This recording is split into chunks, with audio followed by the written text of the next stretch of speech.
Hello, online viewers. I'm Brett Feld. I'm managing director of a venture capital firm called Foundry Group. Great. And how do you think that Boulder Fiber would benefit you and your business? Well, given that I just ran from El Dorado Springs to Boulder, I'm hoping it'll help me run faster. A high fiber diet makes everything faster. That's right. Very funny.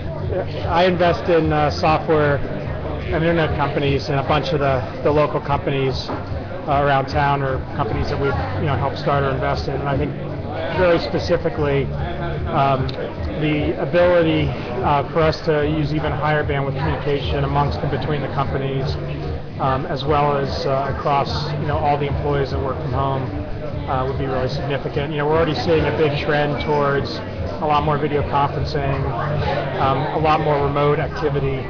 And even within the city, just being, given the way that Boulder works and everybody here, kind of works from coffee shops and works from wherever, just the ability to, have higher speed everywhere would be great. And it's nice too because when you have this high speed, you can get more done, and you can get stuff done that you don't have to rely on other people to do. You have artists and people who are innovative, who have ideas. They don't have to worry as much about having a marketing person and having a company that needs to buy their stuff. They can go straight online and they can sell their wares and have their own company at their own house. And people talk about, small business is important to the economy. Well, when you have someone who can be their own small business, it's perfect. And then you have wonderful investors like yourself who can get invested in those people who do good work. And broadband is just not cutting it at the moment. Well, I think one of the things that's particularly interesting, my first computer was an Apple II, and I remember people saying, you'll never need 64K of RAM, or you'll never need more than a 10 megabyte hard drive. Now we have terabytes. Yeah, and just the dynamics of the way technology works is the acceleration continues to be really substantial. And I've heard people say, nobody has any idea what they could do with more than 100 megabits of bandwidth. And I think the really interesting thing, especially when you look at a city like Boulder that's already incredibly computer savvy, extremely connected, is the amazing kind of innovation that'll come out of having that high speed network, just coming up with things that we haven't even thought of yet. Oh, definitely. That are enabled by having the transport not be a barrier. Oh, definitely. And I think too that it'll be so good for just the creativity in Boulder, being able to say, hey, I'm doing this. What are you guys doing over in Portland? What are you guys doing in New York? That kind of stuff, and really building truly global networks instead of saying it's a global marketplace and we all need to be competing with one another, and it's this, we need to stay relevant and all this kind of stuff. But at the same time, you need to be able to build stuff instead of just say, we have this and you have this, and we're going to see which one works better. When you bring everyone together with higher bandwidth, with better computer literacy, with higher speeds, you get better products, you get more. Now, how will this impact specifically the tech companies in Boulder that you're involved with? Well, I think most of the companies that we're investors in are already sort of at the place where all of them could use faster bandwidth into their office and into their employees' homes. I also think that we have a lot of the companies are doing very innovative things where the location of the actual data matters a lot in terms of bandwidth. So right now, a lot of what they're doing, they still have servers in their office. They're still running 1 gig internet. Right, instead of having a virtual server. It'll all be in the cloud. You just move all this stuff into the cloud, and they're already using a lot of Google Apps and things like that for mail. But once you start dealing with sort of very high performance type of applications, especially when you're doing any sort of data analysis, the data, the upload time into the cloud does matter. Oh, definitely. Now, you are an MIT engineering grad. Do you see any other computer companies moving here? Do you see that Boulder has that need or wants? Boulder's been a really neat place. I've been here since '95, and I moved here from Boston. And the acceleration of the entrepreneurial community in Boulder, certainly over the last decade, sort of post-internet bubble, has been really dramatic. Right. And I think on the national scene, Boulder's really become one of the places to start an internet software company. There are things like Techstars that are obviously attracting lots of new first-time entrepreneurs, but we've now got some very large software companies and internet-related companies that are growing very quickly. And I think that sort of concentration of successful companies breeds more successful companies. The other thing which is neat is Boulder's only 150,000 people, so you have this very, very tight group. Everybody knows each other. There's a lot of collaboration, not just within companies, but across companies. And so, the ability to sort of view the community as an extended group of people that are all pulling for each other is pretty powerful. And it's a neat part of the entrepreneurial scene here.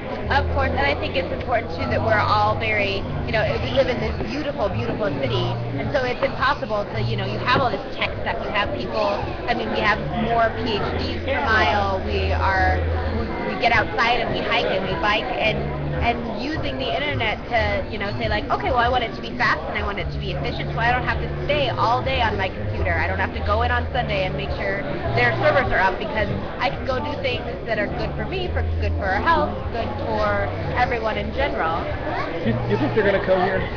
Are we going to be the city chosen? I have no idea whether it would be the city chosen or not. I think, I don't think that anybody knows what the actual criteria are at this point. And I think one of the neat things about the way that Google's approached this is that they've sort of said, tell us, give us ideas about, what you do if we brought, Google Fiber to you. Yeah. I think the neat thing is that, from any sort of rational metrics that you'd look at, I think Boulder has a real chance. And I think that the community and the dynamics of the community getting behind it have been really impressive.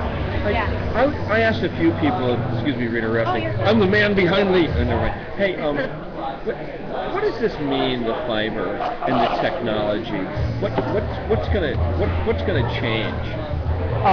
Fundamentally what's going to change is the performance characteristics will be about 20 to 50 times faster than what most people are used to right now. So if you think about your ability to go to the internet to get data, there'll still be latency at different points, but that last connect point will be much, much faster. And whenever you're doing something on the web, you notice the difference between dial-up versus DSL versus being in your office versus being on a very high-speed connection. Imagine being on a very high-speed connection all the time times 50, and that's what you're talking about. Especially with the internet changing. Now, as far as the internet changing goes, what direction do you think it's headed, and are we going to absolutely need that bandwidth? Are we going to need it? Is it going to become like? Oh, I don't know. I think we haven't even seen the beginning of this. The amazing thing today is how much, even just in the last 4 or 5 years, how much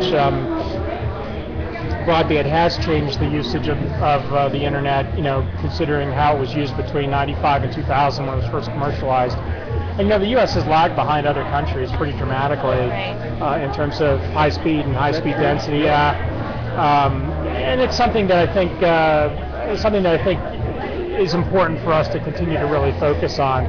But there's two dimensions. There's the usability, and then there's also the innovation, the things we haven't thought of yet. And I think the things we haven't thought of yet are what's particularly interesting about this project. What are some of the things we haven't thought of? Well, I haven't thought of them yet. So by definition, no, but you know what I'm getting at. The neat thing is that the way that the population of Boulder works, the sort of density of very smart people, computer savvy people that are in this industry, as such a high percentage of population, I think you'll end up getting a lot of different innovative ideas that haven't been contemplated yet. And you think about it. Just a very simple example. I almost never use a landline telephone anymore for anything, right? And my landline telephone, by the way, is an IP phone. But I'm spending almost all my time now in terms of my communication with people via phone using video calls with Skype. If I'm sitting in front of my computer, why would I not use that? Now, if I had 10 or 20 times better bandwidth to my desktop, my ability to do that kind of a call sort of across town peer-to-peer would be even better. So you can really start to see how that dynamic shifts. We have another example would be I think within 2 or 3 years you'll have 720p video conferencing to every television that you buy, because that's coming and it's coming fast. You'll be able to do it, with Skype on the TV or any other dynamic on the TV. All of a sudden, the way that you would interact with your TV is totally different if you have high-speed internet, in terms of the amount of stuff that you can pump down to it to be able to handle the resolution of it. Thanks, Brad. Great. Yes. Thanks so much for running all You're the way welcome. down here. No, I was gonna do it anyway. Thanks for having this and for We're showing just up, a tiny little part of it. showing up in force. Yeah, Lots of fingers. All right. See you guys. Thanks. Thanks.